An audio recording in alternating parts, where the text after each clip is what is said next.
नमस्कार दोस्तों, मैं आपका स्नेही मित्र डॉक्टर अनंतमणि त्रिवेदी, मानव भारती, देहरादून, उत्तराखंड से आज एक नए विषय के साथ हम सब उपस्थित हैं। आज का विषय है संस्कृत भाषा का महत्व। आप अपनी अपनी कक्षाओं में निबंध लेखन, अनुच्छेद लेखन हिंदी में, इंग्लिश में, अन्य भाषाओं में करते हैं। वैसे ही संस्कृत भाषा में भी आपकी परीक्षाओं में आपसे अनुच्छेद लेखन पूछा जाता है, निबंध लेखन भी पूछा जाता है। तो जब संस्कृत के महत्व से संबंधित आपको निबंध लिखने हैं, अनुच्छेद लिखने हैं, तो उसमें यह वीडियो आपके लिए बहुत ही आवश्यक और उपयोगी साबित हो सकता है। आप इसे देखें, सुनें, लाइक करें, सब्सक्राइब करें और शेयर करना न भूलें। कक्षा सप्तम के विद्यार्थियों के लिए तो बहुत ही उपयोगी है, क्योंकि उनकी कक्षा में अमृतम संस्कृतम नाम का एक पाठ ही है। तो आइए सुनते हैं संस्कृत भाषा का महत्व। इस विषय पर कुछ निवेदन आप सबसे करने के पहले मैं बताना चाहूंगा कि आप सभी इसे भाषण के रूप में भी आपके स्कूलों में, विद्यालयों में, सभा सोसाइटी में कई जगह आपको भाषण देने का, व्याख्यान देने का मौका मिलता है। तो यदि संस्कृत भाषा पर कुछ बोलने का अवसर मिलता है तो आप इसे बोल सकते हैं। यह वीडियो आपके लिए बहुत ही उपयोगी साबित होगा। तो आइए सुनते हैं संस्कृत भाषा का महत्व। देव भाषा विश्ववाणी का सुभग श्रृंगार है यह, शारदा की मंजू बीना का मधुर झंकार है यह। देख कर जिसको विदेशी भी चमत्कृत चित्त होते, चारु चित्रण चातुरी का चित्रमय संसार है यह। संस्कृत भाषा जिसे ऋषियों ने, मनीषियों ने बहुत ही कर्मठता के साथ, विवेकशीलता के साथ हम सबको एक उपहार के रूप में दिया है, यह विश्व की सबसे प्राचीन भाषा है। जी हाँ मित्रों, आप सब जानते हैं कि संस्कृत भाषा दुनिया की सबसे प्राचीन भाषा है, और इतनी प्राचीन भाषा होने के बाद भी इसमें जो ज्ञान वैभव है, जो शास्त्रीय परंपरा है, नैतिक शिक्षा, सदाचार, जीवन मूल्य की जो बातें हैं वो अलौकिक हैं, अद्भुत है। हम सबको इस भाषा में निहित शास्त्रों का अध्ययन करना चाहिए, पठन पाठन करना चाहिए और जितना हो सके उससे लाभान्वित होने का प्रयास करना चाहिए। विश्व के सभी विश्वविद्यालयों में और महाविद्यालयों में इस समय संस्कृत भाषा का पठन पाठन हो रहा है, यह सब जानते हैं। लेकिन मैं इस समय भारत से संबंधित ही बातें करना चाहूंगा, क्योंकि हमें अपने भारत का उत्थान करना है, भारत को आत्मनिर्भर बनाना है, भारत को विकासशील देशों में सम्मिलित करना है और एक विकसित राष्ट्र बनना है। संस्कृत भाषा हमारे देश की सबसे पुरानी भाषा है। इस समय हमारे देश में उत्तर भारत तथा दक्षिण भारत में अनेक भाषाएं प्रचलित हैं। उत्तर भारत में जैसे हिंदी, बंगला, उड़िया, असमिया, गुजराती, मराठी, पंजाबी इत्यादि। इनसे पहले पाली, प्राकृत एवं अपभ्रंश आदि भाषाएं भी प्रचलित थी। इन सभी भाषाओं की जननी संस्कृत भाषा ही है। जननी अर्थात माँ, माता, उत्पन्न करने वाली। इसलिए संस्कृत भाषा जननी के समान, माँ के समान, माता के समान आज भी नए नए शब्दों को प्रदान कर इन भाषाओं का पोषण और संवर्धन करती हुई देखी जाती है। इस प्रकार दक्षिण भारत में जो तमिल, तेलुगु, कन्नड़, मलयालम आदि भाषाएं प्रचलित हैं, उनका ही संस्कृत भाषा के साथ घनिष्ठ संबंध है। इस संस्कृत के कारण ही इन भाषाओं की परस्पर निकटता, सीखने में सरलता एवं भारत की भाषिकी एकता सिद्ध होती है।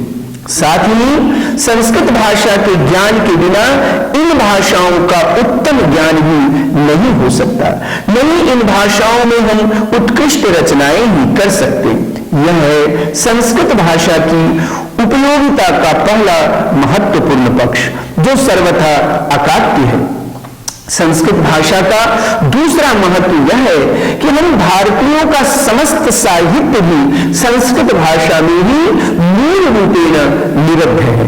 4 वेद, 4 उपवेद, 6 वेदांग, 6 दर्शन शास्त्र, 18 स्मृतियां, 18 पुराण, 18 उपपुराण तथा समस्त गौरव स्वरूप हमारे जो ग्रंथ हैं, रामायण, महाभारत और श्रीमद् भगवद गीता, ये भी संस्कृत भाषा के ही एक चमत्कृत अलौकिक हमारे उपहार स्वरूप है, जिसे हम सबको संरक्षित करना है, हमें इसकी रक्षा करनी है।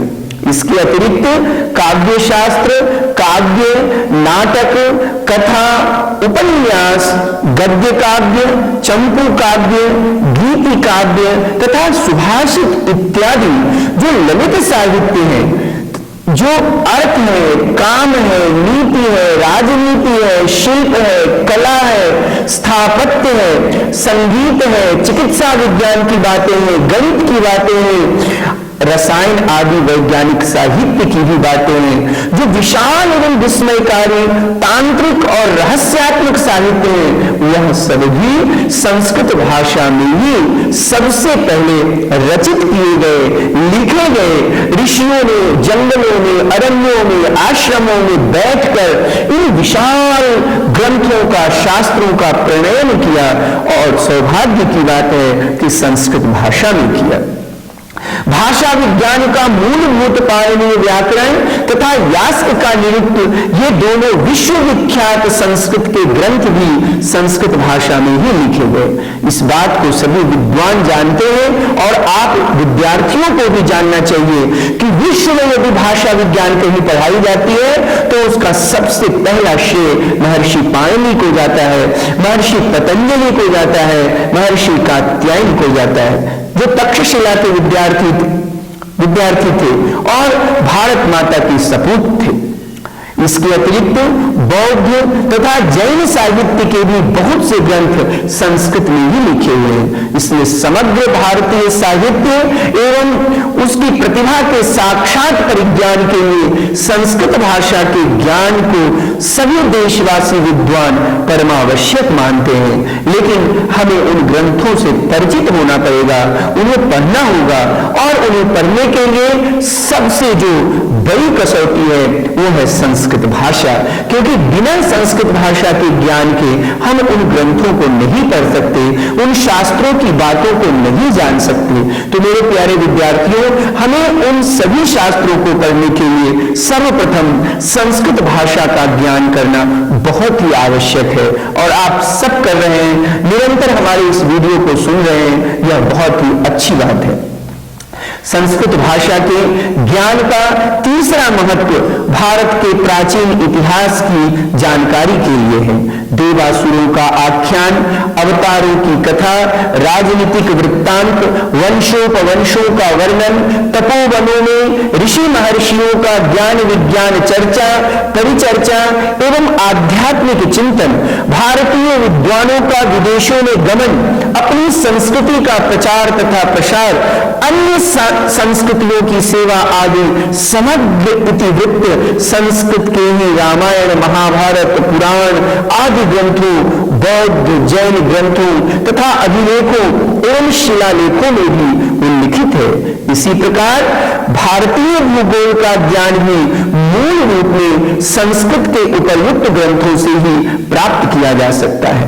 संस्कृत के ज्ञान का चतुर्थ महत्वपूर्ण पक्ष यह है कि देश में जो सांस्कृतिक दृष्टि से एकता की जो स्थापना है, संप्रभुता की जो बातें हैं, हम और आप कैसे एक हो सके, इसकी बात भी संस्कृत के शास्त्रों में बहुत ही अच्छे तरीके से लिखा गया। संगच्छध्वम संवदध्वम संगो मनांसि जानताम देवा भागम यथा पूर्वे संजानाना उपासते सर्वजन हिताय सर्वजन सुखाय सर्वे भवन्तु सुखिनः सर्वे सन्तु निरामयाः सर्वे भद्राणि पश्यन्तु मां कश्चित् दुःखभाग् भवेत्। इस तरह की सौमनस्य सूक्त की बातें, सामंजस्य बैठाने की बातें, समाज और परिवार को एक करने की बातें संस्कृत भाषा के शास्त्रों में लिखी गई है। समस्त भारत में जो जो पर्व, उत्सव, यज्ञ, याग, संस्कार कर्म, लौकिक तथा पारलौकिक धर्मानुष्ठान एवं पूजा पाठ आदि जो प्रचलित हैं, वे सभी सब जगह संस्कृत भाषा के माध्यम से ही संपादित होते हैं। वह उत्तर भारत हो या दक्षिण भारत हो, वे सभी संस्कृत भाषा में। इसलिए कोई एक ही संस्कृतज्ञ पंडित सभी विभिन्न भाषा भाषी तथा देशवासी लोगों का समस्त धार्मिक कृत्य कराता है और करा सकता है। इससे सभी लोग संतुष्ट भी रहते हैं और खुश भी होते हैं। अपने अपने धार्मिक कृत्य को सभी सुसंपन्न भी मानते हैं। यह दृश्य समस्त तीर्थों तथा कुंभ मेला आदि में सर्वत्र देखा जा सकता है। खास करके ऋषिकेश, हरिद्वार, प्रयागराज, काशी, पाटलिपुत्र, गंगा सागर इत्यादि क्षेत्रों में उत्तर से दक्षिण तक, कश्मीर से कन्याकुमारी तक आप देख सकते हैं कि जितने भी ऐसे सांस्कृतिक कार्य कराए जाते हैं वो संस्कृत के माध्यम से कराए जाते हैं और बिना संस्कृत के बिना हम उन ग्रंथों को नहीं पढ़ सकते और ऐसे संस्कार संबंधी कार्य नहीं करा सकते। इसलिए भी संस्कृत भाषा का अध्ययन और उन शास्त्रों का चिंतन मनन करना बहुत ही आवश्यक है।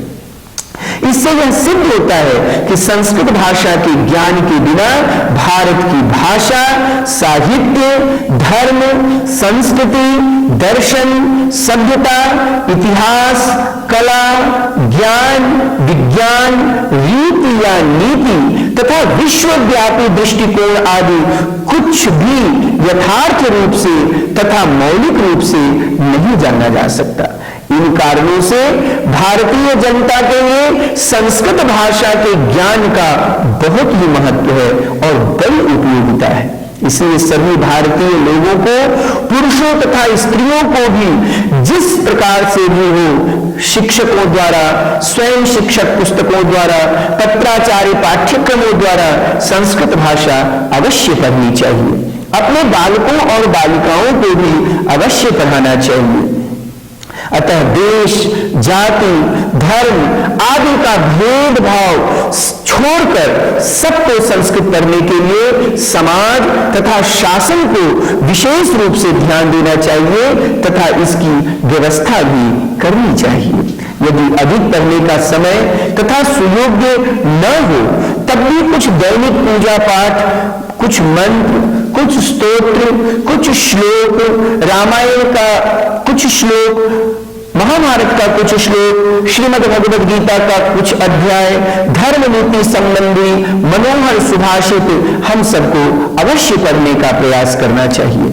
भारत के अनेक बड़े बड़े विद्वान, वैज्ञानिक, राजनीतिज्ञ तथा समाजशास्त्री, साहित्यकार, कलाविद तथा श्रेष्ठ नागरिक भी संस्कृत के 2-4 श्लोक को भी यदि जान जाते हैं तो यह हम सब के लिए खुशी की बात है और यह इनके लिए भी खुशी की बात होगी। इस परिस्थिति का यह भी एक कारण है कि अनेक लोग संस्कृत को कठिन मानकर इसके अध्ययन से विरत रहते हैं, परंतु इस समय संस्कृत शिक्षण के अनेक सरल उपाय एवं पद्धतियां अनेक संस्थाओं, स्कूलों द्वारा समय समय पर चलाए जा रहे हैं, आविष्कृत किए जा रहे हैं। Sarvabhaum Sanskrit Prachar Sansthanam Varanasi, Manav Bharti India International School Dehradun, Sanskrit Bharti तथा भारत की और भी अनेक ऐसी संस्थाएं हैं जिनके माध्यम से संस्कृत भाषा के लिए ज्ञान वैभव का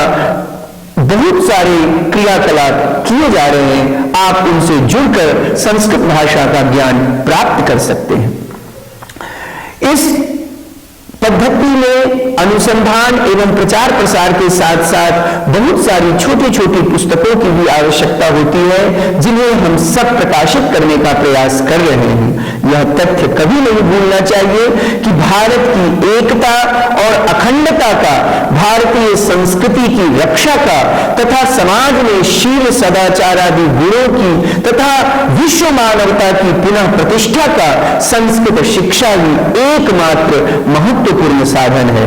अतः समस्त शंकाओं एवं भय को छोड़कर संस्कृत पढ़ने में सब लोगों को निष्ठापूर्वक लग जाना चाहिए। इसका कोई अन्य विकल्प नहीं है। भारत में शैक्षणिक तथा सांस्कृतिक दृष्टि से भारत दृष्टि से संस्कृत शिक्षा सबके लिए अनिवार्य होनी ही चाहिए। हमारे संस्थान का, हमारे विद्यालय का, हमारे स्कूलों का यही दृढ़ मंतव्य है। बिना वेदम, बिना गीताम, बिना रामायणीं कथाम, बिना कविम कालिदासम भारतम भारतम नहीं। बिना कविम कालिदासम भारतम भारतम नहीं। नगरे नगरे ग्रामे ग्रामे विलसतु संस्कृत वाणी, सदने सदने जन जन वदने जयतु चिरम कल्याणी। सत्य शील सौंदर्य समीरा ज्ञान जलागति सारा, छल छल कल कल प्रवहतु दिशि दिशि पावन संस्कृत धारा, पावन संस्कृत धारा। जयतु संस्कृतम, जयतु भारतम, विजयताम भारत माता।